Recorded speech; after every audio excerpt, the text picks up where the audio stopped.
right now. Jumpa lagi dengan Pamret 19. Pada saat ini kita akan bahas tentang materi kepalang merahan, khususnya pertolongan pertama, lanjutan dari penilaian keadaan.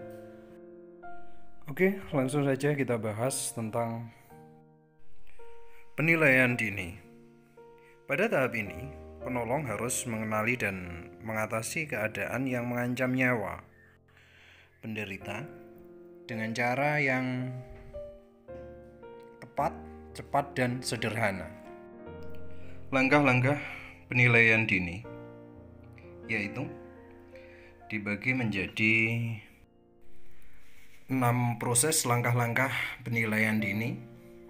Yang pertama adalah kesan umum, kemudian yang kedua memeriksa respon, kemudian yang ketiga memastikan jalan napas terbuka dengan baik, kemudian yang keempat adalah menilai pernapasan, yang kelima adalah menilai sirkulasi dan menghentikan perdarahan berat, dan yang terakhir atau yang keenam adalah hubungi bantuan.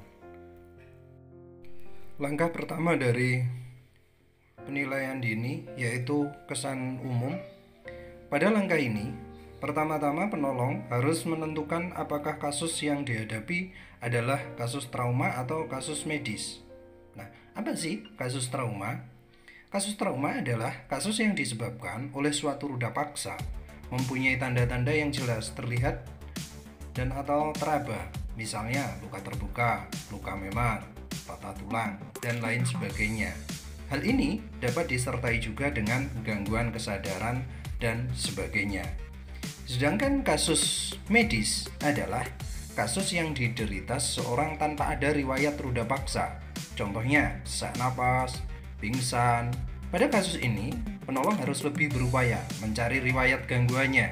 Misalkan, meminta penderita itu sendiri atau keluarganya bila di rumah atau saksi mata bila di luar rumah untuk menjelaskan keadaan penderita dari awal gejalanya sampai menjadi parah serinci mungkin. Penilaian kesan umum sebenarnya sudah mulai saat penolong mendekati penderita, sehingga kita memperoleh gambaran ringkas dan cepat mengenai berat ringannya kasus yang sedang kita hadapi. Namun perlu diingat, kesan umum bukan merupakan kesimpulan akhir keadaan penderita. Kesimpulan akhir baru dapat ditentukan setelah seluruh tahapan penilaian dan pemeriksaan penderita telah dilakukan. Langkah-langkah penilaian dini yang kedua adalah memeriksa respon. Respon seorang penderita adalah suatu cara sederhana untuk mendapatkan gambaran berat ringannya gangguan yang terjadi dalam otak. Respon dinilai berdasarkan reaksi diberikan seseorang penderita terhadap rangsang yang diberikan penolong. Respon penderita dibagi menjadi 4 tingkat, yaitu awas, suara, nyeri, tidak respon atau disingkat dengan ASNT. Tingkatan awas. Penderita ini sadar dan mengetahui keberadaannya, artinya dia menyadari lingkungannya, waktu pada saat itu, serta namanya. Biasanya dinyatakan pasien tanggap terhadap orang, waktu, dan tempat. Sedikit gangguan dapat bermakna beberapa penderita mungkin terkesan sadar penuh, tetapi tidak menyadari keadaan lingkungan atau di mana berada. Tingkatan berikutnya adalah respon suara. Mbak, apakah dengar suara saya? Penderita hanya menjawab atau bereaksi bila dipanggil atau mendengar suara. Penderita ini dikatakan respon terhadap rangsang suara. Seseorang penderita yang tidak dapat menjawab mengenai tempat dan waktu juga tergolong dalam kelompok ini, yaitu respon suara. Mungkin mereka sedang menghadapi kasus medis, Penderita tidak mampu menjawab namun dapat mengikuti perintah sederhana. Contohnya, Mbak, coba angkat tangannya. Misalkan seperti itu. Respon berikutnya adalah respon nyeri. Penderita hanya bereaksi terhadap rangsang nyeri yang diberikan oleh penolong. Misalkan dengan cubitan kuat, penekanan di tengah tulang dada. Bila tidak ada cedera dada. Bila penderitanya respon terhadap suara, maka rangsang nyeri ini tidak perlu diberikan. Reaksi yang terlihat mungkin hanya membuka mata, rangan, atau menjauhkan alat gerak, dan gerakan ringan lainnya. Laporannya adalah penderita respon terhadap nyeri. Berikutnya adalah T. Tidak respon. Penderita tidak bereaksi terhadap rangsang apapun yang diberikan oleh penolong. Tidak membuka mata, tidak bereaksi terhadap suara, dan sama sekali tidak bereaksi pada rangsang nyeri. Seorang penderita yang tidak sadar pasti memerlukan penanganan jalan nafas dan penata laksanaan lainnya. Penderita dilaporkan tidak respon. Menentukan tingkat respon agak sulit dilakukan pada anak kecil dan bayi. Pada penderita anak dan bayi, penilaian respon ini dapat dilakukan dengan cara bagaimana mereka bereaksi terhadap lingkungan mereka. Umumnya, mereka akan mengenali kedua orang tua mereka dan cenderung akan menuju ke mereka. Langkah-langkah penilaian dini bagian yang ketiga, yaitu memastikan jalan nafas terbuka dengan baik. Keadaan jalan nafas dan respon penderita merupakan dasar penata laksanaan penderita. Pastikan jalan nafas penderita terbuka dan bersih. Cara menentukan keadaan jalan nafas tergantung dari keadaan penderita, apakah ada respon atau tidak. Nah, yang pertama adalah pasien dengan respon baik. Perhatikan pada saat penderita berbicara. Perhatikan ada tidaknya gangguan suara atau gangguan berbicara atau suara tambahan. Suara tambahan dapat menjadi petunjuk adanya gigi, darah, atau benda lainnya dalam saluran nafas. Nilai juga apakah penderita itu dapat mengucapkan suatu kalimat tanpa terputus. Yang kedua adalah pasien yang tidak respon. Pasien yang tidak respon perlu dilakukan tindakan segera untuk memastikan jalan nafas terbuka. Bila tidak ada kecurigaan cedera spinal. Apabila tidak ada cedera tulang spinal atau tulang belakang atau pada leher, perlu dilakukan tekan dahi, angkat dagu. Kemudian jari telunjuk sapukan ke dalam mulut yang menutupi jalan nafas, misalkan lidah, atau mengambil benda-benda yang ada di dalam mulut yang mengganggu pernapasan si korban.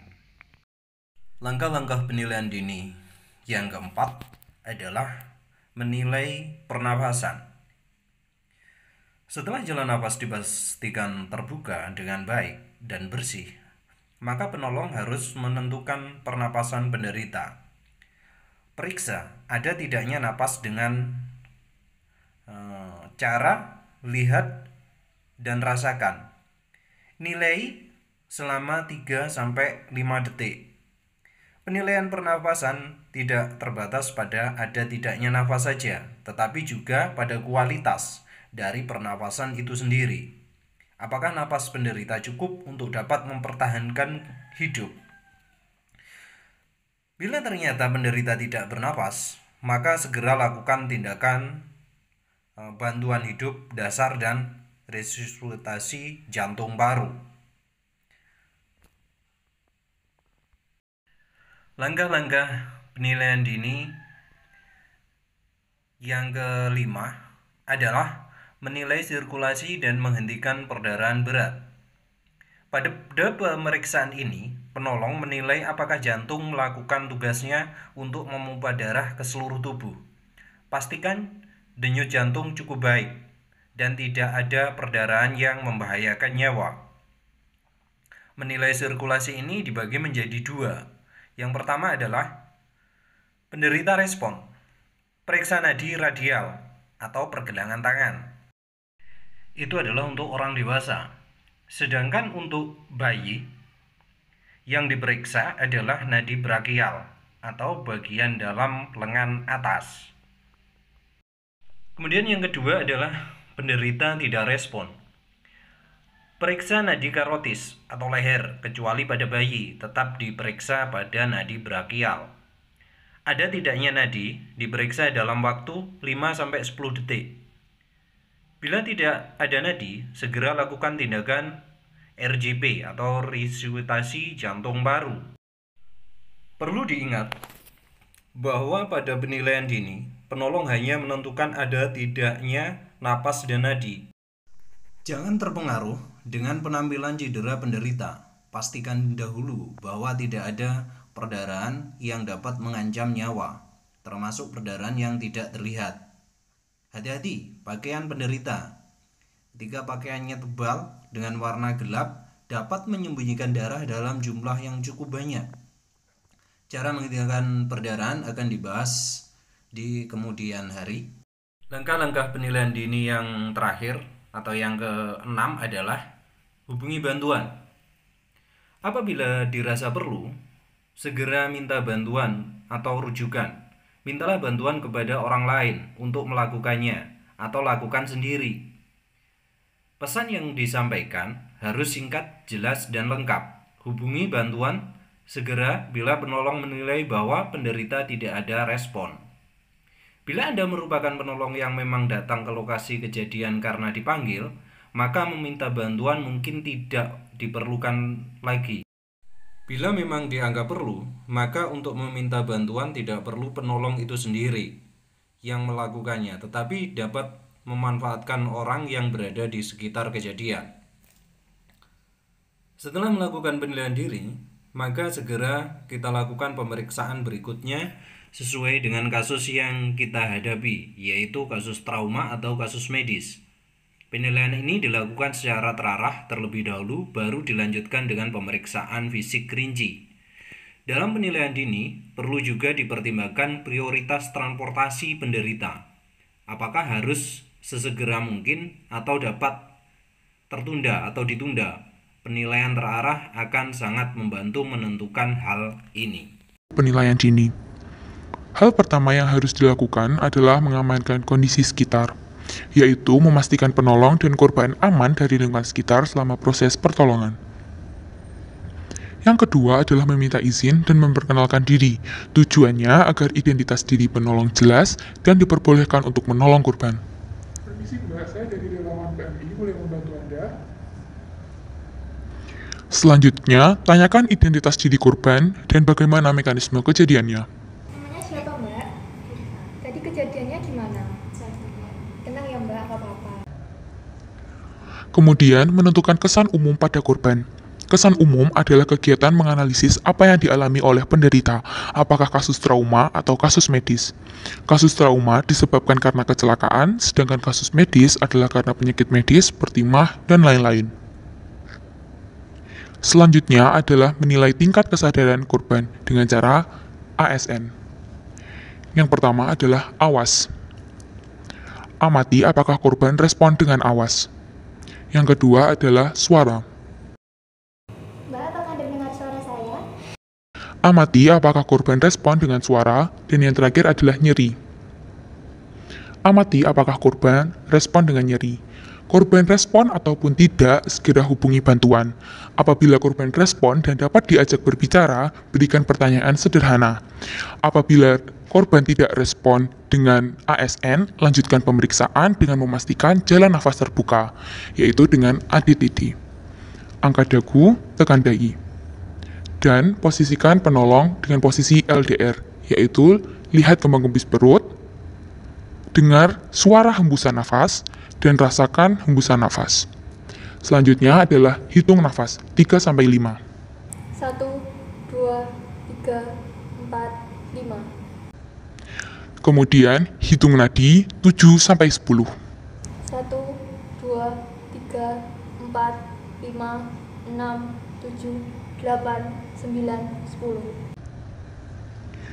Amati korban dan dahulukan cedera yang mengancam nyawa. Itulah materi penilaian dini, semoga bermanfaat untuk rekan-rekan semua.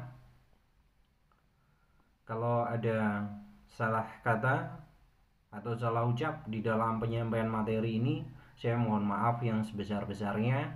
Sampai jumpa dengan video-video materi pertolongan pertama selanjutnya. Terima kasih. Bye-bye.